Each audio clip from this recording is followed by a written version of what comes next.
Assalamualaikum warahmatullahi wabarakatuh. Selamat malam, halo teman-teman SMSI Podcast. Kembali lagi bersama saya di sini Ruben Samutra, tentunya di SMSI Podcast. Hari ini spesial di acara Festival Durian Internasional yang diselenggarakan di Kabupaten Parigi Motong. Kami, teman-teman Serikat Media Cyber Kabupaten Parigi Motong, hadir dalam rangka untuk podcast menghadirkan informasi untuk teman-teman semua terkait dengan khususnya durian. Jadi teman-teman mungkin selama ini hanya mendengar durian yang dijual yang ada di Kota Palu, durian yang ada di Parigi, durian di Bolano, dan lain sebagainya. Hari ini kita menghadirkan informasi terkait dengan potensi durian yang ada di Kabupaten Parigi Motong yang mungkin teman-teman sampai saat ini belum sadari bahwa durian Parigi Motong sudah ada sampai di internasional juga. Jadi hari ini kita kebetulan sudah menghadirkan salah satu tamu spesial yang juga Bapak yang satu ini merupakan petani yang namanya mungkin sudah tidak asing lagi di telinga teman-teman, di berbagai macam media massa sudah hadir memberikan informasi atau mungkin video-video yang diberikan terkait dengan bagaimana untuk menanam, membudidayakan khususnya durian. Langsung saja di samping saya sudah hadir Pak Ketut Kari. Terima kasih Pak Ketut sudah hadir di podcast kami Ya, dalam rangka untuk memberikan informasi terkait dengan informasi seputar pembudidayaan durian. Ya. Dan mungkin selama ini saya lihat Pak Ketut sudah melalang buana di berbagai macam media terkait dengan bagaimana pembudidayaan durian, kemudian potensi-potensi yang durian lokal miliki, dan juga sampai saat ini mungkin Pak Ketut sudah sudah mengemas durian yang ada di lokal di Parigi Motong ini hingga bahkan ke internasional, sudah mengekspor di berbagai macam negara, kemudian mensuplai beberapa durian di berbagai daerah yang ada di Indonesia. Dan mungkin hari ini Pak Ketut kita diskusi santai saja. Saya ingin menggali sisi lain terkait dengan durian ini. Mungkin Pak Ketut sudah hari-hari tiap urus durian ini. Mungkin sedikit informasi Pak Ketut Karis, mungkin disampaikan kepada masyarakat, teman-teman yang sedang menyaksikan podcast ini, bisa diperkenalkan dulu siapa Pak Ketut Karis ini. Siapa tahu masih belum ada yang belum tahu. Silakan Pak. Ya, terima kasih. Assalamualaikum warahmatullahi wabarakatuh. Selamat malam, Om Swastiastu. Saya akan perkenalkan nama saya. Nama saya Ketut Kari. Ya. Alamat di Desa Ogorandu, Kecamatan Bolano Lambuno. Dan saya lulusan SD tahun 90. Dari situ kami tidak bisa melanjutkan sekolah dan bergelutlah di bidang pertanian karena intinya almarhum bapak saya juga petani. Dan saya mengikuti sebagai generasi beliau. Ya, setelah itu kami budidaya jeruk. Namun sudah sambil budidaya durian juga. Dari dulu berarti Pak Ketut Kari sudah menekuni di dunia pertanian ini. Iya, sambil belajar untuk masa depan gitu. Sebelum berumah tangga kita pikirkan kita punya anak gitu. Tapi Pak Ketut Kari asli Parigi memang, asli Parigi Motong atau? Saya asli Bali. Oh, asli Bali. Kelahiran tahun 76, transmigrasi tahun 1982. Oh ya, berarti Pak Ketut Kari ini merupakan transmigrasi yang dihadirkan di wilayah utara Parigi Motong ini, sama seperti teman-teman yang ada Bali dan juga Jawa yang ada di wilayah Bepanga kurang lebih, Bolano, Lambuno, tapi Pak Ketut Kari juga di bagian Ogorandu ya? Dulunya di Gunung Sari. Oh, di Gunung Sari dulu. Gunung Sari, transmigrasi Gunung Sari di pegunungan.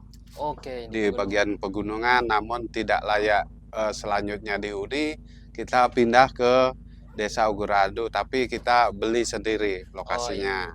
Dan kemudian di Desa Ogorandu sebagai penetapan saya berkebun dan domisili. Mohon maaf ini Pak Kari. Tadi Pak Kari sebutkan juga sedikit terkait dengan latar belakang. Ternyata hanya lulusan SD saja. Iya, lulusan dan SD. Seorang transmigrasi, mohon maaf, yang mungkin bisa dibilang Pak Ketut Kari ini hadir di Parigi Motong ini masih belum memahami situasi terkait dengan bagaimana geografis yang ada di Parigi Motong, karena memang sama sekali Pak Ketut Kari belum pernah injak Parigi Motong pada waktu itu. Belum pernah. Atau mungkin sudah dengar informasi Parigi Motong pada saat sebelum waktu itu masih Donggala kan. Oh iya, masih Donggala. Masih Kabupaten Donggala. Cuman saya di desa gitu. Jadi saya bertani. Waktu saya tahu Kota Palu. Waktu jual jeruk. Berarti pada lulus SD di situ sudah di wilayah Ogorandu. Dan menekuni dunia pertanian memang sejak kecil, karena memang dari almarhum ayah Bapak sudah memang seorang petani. Memang sudah dari Bali petani jeruk. petani jeruk dan dari Bali. transmigrasi mencoba bahwa bibit-bibit jeruk itu ditanam di Gunung Sari ya. Waktu itu masih Kecamatan Motong. Iya, Kecamatan Motong. Nah, kemudian ternyata bisa tumbuh subur dan baik, berhasil dengan baik gitu. Waktu itu sudah mulai harga-harga masih borongan, satu pohonnya 75.000, itu masih ingat saya. Waktu pada SD itu. tahun 80-an ya. Ya, 80-an ke atas. Oh, berarti Pak Ketut Kari tidak datang kemarin tidak langsung durian dulu. Belum. Berarti dari asalnya waktu saya datang itu saya belum tahu durian. Bahkan belum tahu durian belum pada waktu pernah makan durian, belum tahu namanya durian. Oh ya, ini menarik ini. Tapi saat ini orang kenal Pak Ketut Kari ini ketika disebut namanya pasti orang durian. Ini kenapa sampai tiba-tiba Pak Ketut Kari ini dikenal sebagai petani sukses durian ini kira-kira? Nah, dari awal itu kita punya teman-teman kampung di sana. Nah, teman kampung penduduk asli kan sudah ada durian. Jadi kita berteman, dikasihlah durian 1 biji, kita coba enak gitu. Nah, terus saya mulai di situ ingin nanam durian tapi dari biji, iseng-iseng gitu. Lama-lama berbuah. Nah, berarti iseng-iseng tapi berbuah ini. Berbuah. Nah, di situ mulai senang. Bagaimana kalau kita nanam banyak ini mungkin bisa lebih bagus hasilnya daripada jeruk gitu ya. Setelah itu tahun 95 kita udah mulai nebang lahan yang kita beli masih harga 400.000 per hektar, tapi masih hutan belantara. Masih hutan pada waktu. Saya itu sepeda pun belum punya. Jadi saya nggak punya sepeda. Ya syukur-syukur kalau bisa beli sepeda, nggak ada harapan dan tidak ada cita-cita seperti sekarang bisa ini. Bisa dibilang mulai dari nol semuanya. Apalagi mau beli motor kayaknya nggak mungkin gitu ya. Karena saya memang nggak punya apa-apa. Lahan pun itu 2 hektar kita beli dan lainnya masih rawa-rawa, sagu-sagu gitu. Jadi saya isi durian itu jeruk awalnya, kemudian mulai belajar buah saya sulami dengan durian karena jeruk itu umurnya kan enggak panjang. Paling 7-8 tahun dia sudah mati. Nah, dari situ saya sulami untuk menjaga matinya jeruk sebagai pengganti adalah durian. Gitu. Nah, setelah berbuah belajar 3 tahun udah belajar. Kita itu tanam montong. Bikin bibit sendiri. Dibikin sendiri. Bikin sendiri. Tapi ilmu yang untuk pembibitan kemudian untuk penanaman pohon durian ini apakah memang Pak Ketut Kari sudah punya ilmunya atau mungkin belajar sambil jadi dari jeruk itu saya sudah biasa bawa kolasi. Pembibitan jeruk mungkin tidak jauh beda dengan tekniknya dengan durian. Jadi saya mencoba akhirnya berhasil dalam okulasi itu. Nah, kemudian kita terusin bergelut di bidang itu dari durian. 3 tahun tuh belajar buah durian.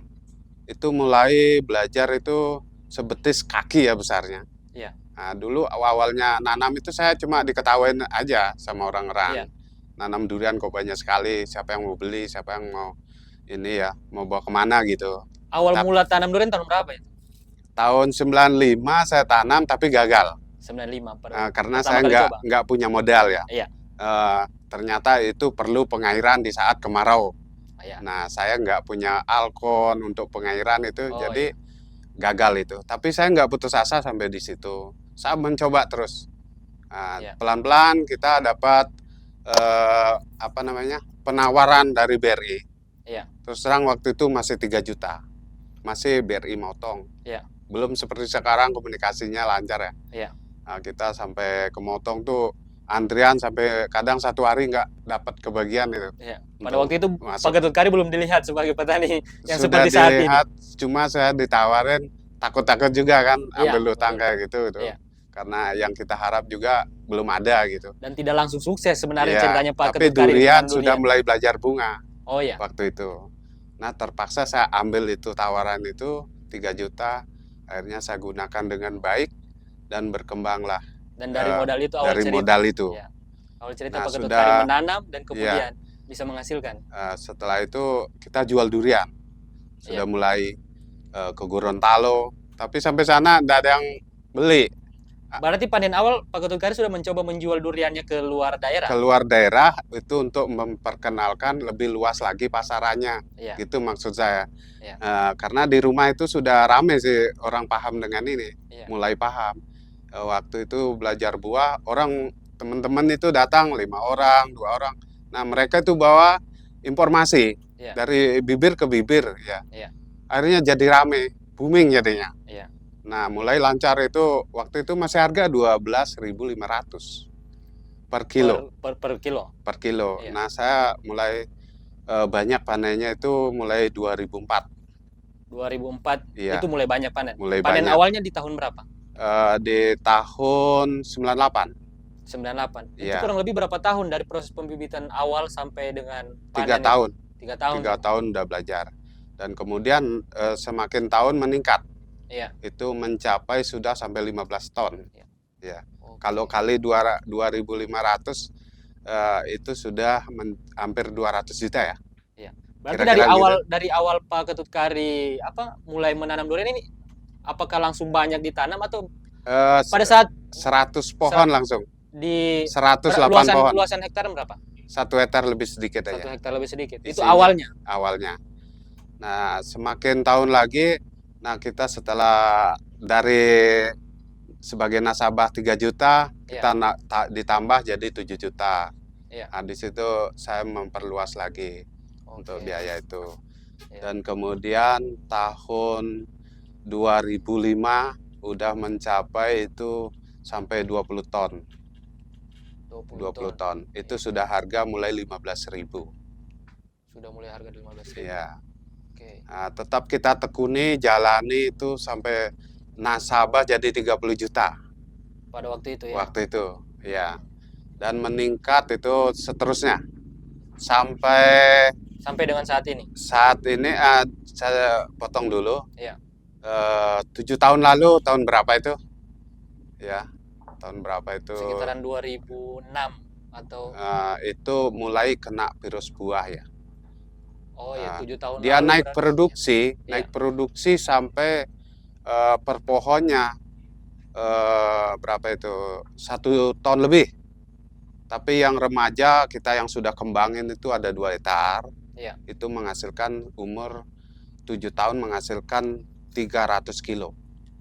Itu Sempat isinya juga 200 hektar. Ya? Kena penyakit tanasi. Iya. Dia jatuh sebelum pasca panennya. Oke.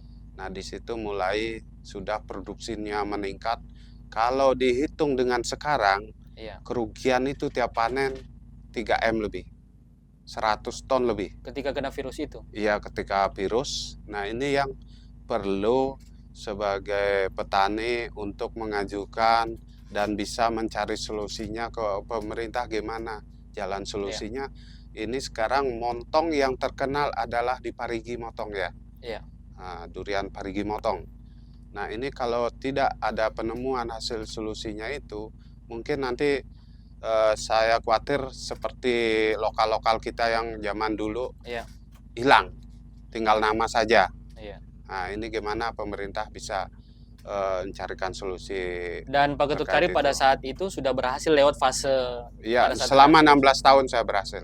Iya. Dan itu bisa mengembangkan sampai saat ini lahan sudah 100 lebih ya. Yang terregistrasi kemarin di Dinas Pertanian 22 saya ajukan untuk registrasi, karena sekarang untuk ekspor itu harus dengan registrasi kebun ya, sesuai dengan SOP. Nah, ini tidak mudah kita jalani, tapi dari pemerintah daerah juga sudah akan memfasilitasi semua itu untuk petani-petani kita untuk registrasi. Dan sudah difasilitasi oleh pemerintah kita. Ya, sekarang ini Kabupaten Parigi Motong dengan adanya Pak Bupati bikin program begini, festival internasional sekarang ini untuk bisa bagaimana investor itu bisa datang gitu ya, untuk berinvestasi kan gitu. Yang diuntungkan sekarang adalah petani. Ya, melalui kegiatan festival ini, menurut Pak Kari. Nah, saya sudah berulang kali didatangi buyer ini banyak. Ya, dari luar negeri. Yang paling jauh dari mana itu, Pak? Cina. Dari Cina. Oh, Dari bahkan dari Cina sudah pernah dari Cina, datang sama Pak Ketut. dari Rusia pernah, Oke. ya. Cuma kita nggak tahu bahasa. Mereka bawa guide sendiri ya. Nah, tadi ini lagi masuk lagi mintanya berapa? 50 kontainer. Baru-baru ini. Baru tadi, San. Oke. Nah, ini bentuknya dia secara olahan. Oh, secara olahan. Nah, secara olahan. Saat ini di khusus kebunnya Pak Ketut Kari sudah menghasilkan berapa jumlah dari buah durian tiap bulannya atau mungkin dulu panennya dia siklusnya bagaimana Pak Ketut Kari? Itu setiap panennya tiap tahun ya. Oh, tiap tahun. Setahun Tapi berapa kali? kadang tiap tahun bisa 2 sampai 3 kali. Oke. Kadang 1 kali, tergantung cuaca. Jadi kita di sini Katulistiwa, tanah Parigi Motong ini sangat baik untuk durian ya. Ya diukur pH-nya 5 sampai 7, sangat yang terbaik dan manis duriannya, citra rasanya. Makanya sekarang kita ini harus giat-giat memperbaiki perkebunan kita ya.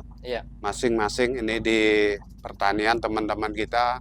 Dan saya juga mengajak teman-teman kampung, tanah jangan dijual semua, sebagian diolah supaya kita bisa untuk memberikan untuk kesediaan masa depan anak dan cucu.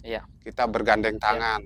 Kalau sama-sama kita maju, bangkit, yang makmur siapa? Kan gitu. Kita daerah kita. Pak Ketut Kari melihat kegiatan hari ini, Festival Durian Internasional, kemudian Pak Ketut Kari juga sudah menyaksikan berbagai macam durian di 23 kecamatan mulai dihadirkan di lokasi acara ini, dan kemudian Pak Ketut Kari sudah melihat jenis-jenis buah yang ada lokal di Parigi Motong. Kira-kira ketika melihat durian-durian yang ada sekarang terkumpul ini, apakah Pak Ketut Kari ini melihat apakah ini potensi lokal ini tidak kalah jauh bersaing juga dengan durian-durian yang mungkin Pak Ketut Kari yang sudah pernah ketemu dengan orang Hong Kong, orang Rusia tadi disebut, orang Cina bahkan, apakah itu tidak kalah bersaing atau mungkin Pak Ketut Kari lihat ada potensi di sana atau bagaimana? Nah, jadi gini, kita seharusnya memang berbuat sesuatu untuk mencari lokal-lokalan kita yang ada di Parigi Motong, yang bagaimana untuk bisa bersanding sedikit tidaknya dengan Musaking ya. Kita mencari supaya punya brand. Nah, nanti kedepannya untuk bisa dihak patenkan unggulan kita. Bagaimana ini bisa menyebar ke dunia juga seperti Musaking gitu ya, yang ditemukan. Nah, kita selusuri kemarin dengan Mas Adin dari Durian Traveler itu, kita mencari sampai di gunung-gunung lokal. Namun ya masih kita belum masuk gitu di bagian unggulan ya. Masih kurang gitu ya. Tentu kita tidak putus asa sampai situ. Kita berharap dengan pemerintah daerah kita itu untuk bisa bikin kontes secara provinsi Sulawesi Tengah, dan produk-produk unggulan kita nanti bisa ditemukan dari Kabupaten Poso atau Toli-Toli, Buol, ya banyak sekali kan sentra durian di kabupaten kita, dari desa tingkat camat, kecamatan dan kabupaten. Nah, nanti bisa kita kumpulkan semua itu jenis-jenis yang kita cari mana yang terbaik untuk nanti unggulan Sulawesi Tengah. Nah, saya bikin usulan begitu. Mudah-mudahan bisa terlaksana semua lah ini. Dengan kegiatan-kegiatan yang semoga nanti pemerintah buat, entah itu pemerintah kabupaten bahkan provinsi, itu bisa menjadi wadah menemukan durian-durian lokal supaya kabupaten lain ikut kontes gitu. Betul. Nah, siapa tahu nanti dengan cara ini kita bisa menemukan varietas baru dan tebal kuning, yang itu yang sekarang dicari, kuning kuning tebal, cita rasanya enak gitu, legit ya. Melihat acara hari ini, di mana momentum bisa dibilang ini acara Festival Durian Internasional yang diselenggarakan di Kabupaten Parigi Motong, momentum para petani durian untuk bangkit. Petani durian yang bisa diperhatikan, dan kemudian harapan Pak Ketut Kari sebagai petani durian yang bisa digolongkan sebagai petani durian sudah bisa menikmati hasilnya. Ini harapan Pak Ketut Kari melihat kegiatan hari ini dan ke depan bagaimana menurut Pak Ketut Kari? Saya antusias sekali dengan adanya festival yang diadakan di Parigi Motong ini, dan sekarang sudah banyak pembeli-pembeli yang datang. Tentu yang diuntungkan adalah petani, kemudian tidak susah penjualannya, mau bawa kemana. Sekarang ini malah diburu. Oke. Nah, bagaimana ini bisa sampai berdatangan ya dengan diadakan seperti ini? Karena citra rasa durian Parigi Motong ini sangat yang terbaik Ya. di Indonesia ya. Iya. Ya, ini saya akui. Dan Pak banyak Gatot juga Kari akui, menyatakan ya, dan mengakui. masih banyak teman-teman lain menyatakan Masih itu. banyak yang mengakui tempat Berarti Pak lain. Bupati Parigi Motong yang menyatakan bahwa Kabupaten Parigi Motong itu Kabupaten durian itu memang sudah sesuai dengan fakta yang ada, durian di Parigi Motong Ya. itu sangat beda dan khas rasanya. Sekarang ini untuk Parigi Motong lokal pun masuk dikelola menjadi pasta. Oke. Ya, pasta durian. Iya. Jadi cuman sekarang itu masih kalah ini di bagian-bagian bisnis. Iya. Karena dia tipis. Nah, bagaimana kita akan ke depannya untuk membudidayakan durian yang bisa terpilih, yang lebih tebal lagi. Iya. Untuk masuk ini untuk pasta. Ya. Ini sangat luar biasa ini. Dan bukan hal mustahil bagi masyarakat Parigi Motong Ya. untuk menciptakan durian yang bisa berpotensi, apalagi untuk buat pasta kah, dan Ya. berbagai macam olahan-olahan durian Olahan, yang memang dompo. dibutuhkan di pasar-pasar nasional bahkan di internasional. Satu sisi durian lokal kita ini aromanya sangat baik ya. Iya. Sangat baik sekali. Nah, dari situ untuk pasta juga sudah masuk sekali. Iya. Cuma sekarang perlu pertimbangan itu bagaimana untuk pengembangannya yang dikembangkan itu durian yang terpilih nantinya lokal-lokalan kita yang harus dibudidaya. Nah, ini di perbenihan juga selalu harus diingatkan penangkar-penangkar teman-teman kita juga ya supaya bisa difasilitasi dan diperhatikan. Iya. Jangan cuma ini penanaman yang diperhatikan. Iya. Jadi perbenihan itu lebih penting. Tanpa benih petani nggak bisa nanam. Oke. Itu sudah pasti. Iya. Kemana mendapat benih itu pasti kesulitan kalau tidak dibina ini penangkarnya gitu. Dan Pak Gatot Kari yang bisa dibilang orang berpengalaman siap membantu para masyarakat Parigi Motong yang ingin mencoba untuk Untuk ke depan ini kita harus membantu teman-teman yang masih formula dan masih awam untuk di bidang perawatan gitu ya. Oke, berarti sama-sama kita gaungkan durian ini bahkan ke pasar internasional dengan potensi. Ini ada teman-teman ini sudah dari Morowali, dari Toli-Toli. Bahkan luar daerah saja sudah datang, apalagi masyarakat Parigi Motong, ayo sama-sama kita budidayakan durian. Orang ini berinvestasi sekarang banyak yang perusahaan-perusahaan masuk ke Parigi Motong untuk membeli kebun ya. Maunya dia untuk dikelola lahannya untuk pengembangan lebih besar gitu. Apakah kita tidak harus berusaha untuk menanam atau mau jadi penonton atau mau ditonton? Oke, siap. Berarti Pak Gatot Kari kita harus jadi pemilik dan juga jangan jadi penonton untuk daerah kita sendiri. Mari sama-sama kita olah lahan kita tanami durian karena ini adalah potensi besar. Apalagi dengan berbagai macam penyelenggaraan acara, kemudian hal-hal support dari pemerintah dan juga ilmu, apalagi Pak Gatot Kari bisa membantu juga para petani. Oke, mungkin sangat kompleks lagi, masih banyak hal-hal yang akan kita bahas. Mungkin kita keterbatasan waktu Pak Gatot Kari. Mungkin sedikit sebelum kita akhiri podcast hari ini, mungkin sedikit penyampaian Pak Gatot terhadap petani durian lokal, kemudian masyarakat yang ada di Kabupaten Parigi Motong khususnya di Provinsi Sulawesi Tengah secara umum. Mungkin informasi yang Pak Gatot Kari sampaikan terkait dengan mungkin Pak Gatot Kari bisa dibilang tadi disebutkan hanya masyarakat transmigrasi yang ada di luar pulau kemudian datang di Parigi Motong melihat potensi itu dan sekarang sudah menikmati hasilnya dan berbagai macam halangan, hambatan yang telah dilalui oleh Pak Gatot Kari. Ini mungkin bisa menjadi pengalaman motivasi juga untuk masyarakat, khususnya teman-teman semua yang ada di Parigi Motong. Kemudian ilmu-ilmu juga bisa di-share juga di sini. Silakan Pak Gatot. Untuk teman-teman kita masyarakat di khususnya Parigi Motong ya, kita harus semangat selalu untuk membudidayakan durian. Mari bersama-sama bergandeng tangan. Bagaimana untuk ke depan ini kita jangan sampai jadi penonton. Bagaimana kita sama-sama berhasil sekarang melihat pasar kita ini sudah di ambang pintu.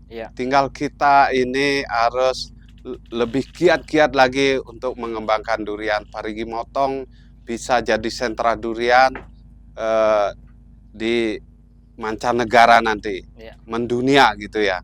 Mudah-mudahan dengan adanya program-program pemerintah ini dan festival ini, mari kita bersemangat jadi petani. Oke, mari kita jadi petani durian, kita buktikan bahwa durian Parigi Motong bisa mendunia. Ya. Oke, terima kasih Pak Ketut Kari atas waktunya. Semoga nanti ini bukan jadi diskusi pertama kita, mungkin nanti teman-teman Parigi Podcast bersama SMSI Podcast bisa jalan-jalan juga ke kebunnya Pak Ketut Kari, melihat bagaimana durian secara langsung. Siap. Oke Pak Ketut Kari, terima kasih teman-teman Parigi Podcast, teman-teman SMSI Podcast yang sedang menyaksikan video ini. Terima kasih sudah menyaksikan.